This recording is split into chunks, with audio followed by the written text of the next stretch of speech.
अस्सलाम वालेकुम नाजरीन, उम्मीद करती हूँ आप सब खैरियत से होंगे। अगर आप हमारे चैनल पर न्यू हैं तो हमारे चैनल को सब्सक्राइब कर दें और साथ ही लगे बेल आइकन को भी प्रेस कर दें ताकि हमारी हर न्यू आने वाली वीडियो का नोटिफिकेशन आप तक पहुँच जाए। आज की ये वीडियो मैं इन ख़वातीन के लिए लाई हूँ जो बड़ी छाती से बहुत ज़्यादा परेशान हैं।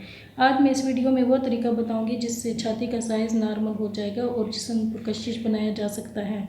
चलें जी, बग़ैर टाइम वेस्ट किए वीडियो स्टार्ट करते हैं। ब्रेस्ट कम करने का पहला तरीका ये है कि सुबह नहार मुँह साइकिल चलाएं और रोज़ाना 1 घंटा साइकिल चलाने से आपकी ब्रेस्ट में नुमाइयाँ कमी आ जाएगी। ब्रा ना ज़्यादा छोटी पहने और ना ज़्यादा बड़ी। चावलों का इस्तेमाल ना करें, आलू और शकरकंदी ना खाएं।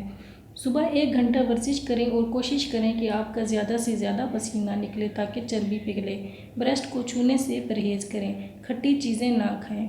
उम्मीद करती हूँ आपको हमारी वीडियो पसंद आई होगी। अगर वीडियो पसंद आए तो शेयर कीजिए, कमेंट्स कीजिए। मिलते हैं नेक्स्ट वीडियो के साथ। अल्लाह हाफिज़।